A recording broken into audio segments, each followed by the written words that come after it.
All right, those scores should be in there.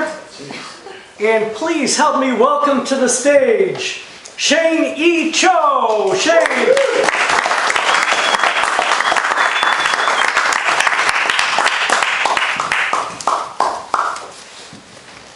My dad picked up the white telephone from the desk and started pressing the number from the phone book. He turned to me from time to time and asked me for the name of my college, the city it's in, and so on.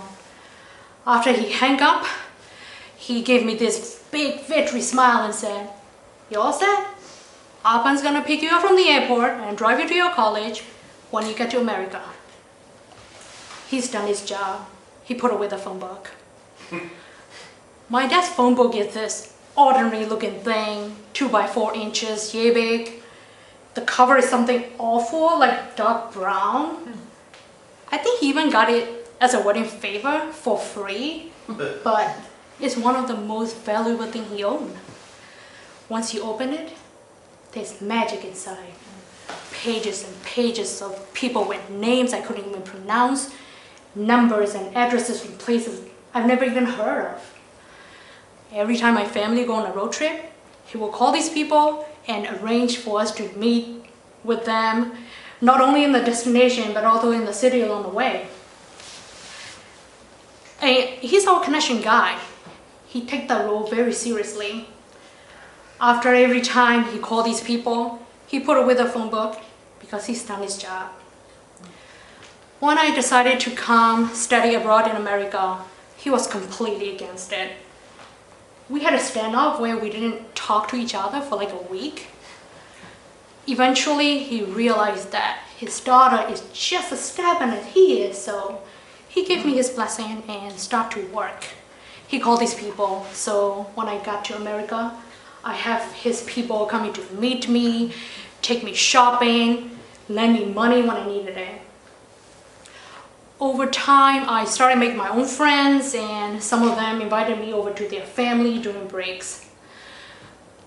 And I would tell him about these trips, and he will walk over to this giant map of America that he put up on the wall and started looking for my destination.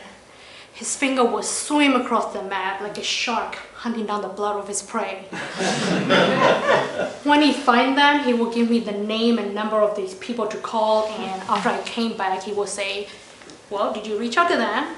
And more I started saying, "No, I don't need them. I want my friends." I don't remember how much time has passed, but one day a friend of mine invited me over to his family in North Carolina for Thanksgiving. I told my dad about it and saw him walk over to this map again and then, look for North Carolina. And he started looking through the phone book. As he was flipping through the pages, I noticed that the lines on these phone books are just as dark as the one on his forehead. Then all of a sudden he stopped, looked up at me and said, "Have fun with your friends." He's done his job. He put away the phone book. Today, my father is no longer with me, but I thought about him a lot lately because now I'm a mom of a 6-month-old. Every evening, I take him for a walk in the bassinet attached to his stroller, his little face staring back at mine through the opening. About a few months ago, he was strong enough to support his own neck, so I got rid of the bassinet. As I was strapping him in to the stroller seat, I noticed 2 things. One, he is so awfully close to the ground, almost at the eye level of the dogs we usually see on the trails. And 2, he's no longer facing me, but outwards to the world. That day, I remember being so nervous, like the first time I walked with him in this stroller seat, because he was no longer being protected by the 4 walls of the bassinet and just so exposed to the world. After a block or so, I couldn't help it but check in on him, make sure it's okay, and instead found this white, bright-eyed baby just soaking in all the new scenery around him. That day, we actually ended up walking for 2 hours longer than usual because he was just so excited to see the world around him and didn't even ask for food when he normally would. In that moment, I realized that, well, I already put away the bassinet.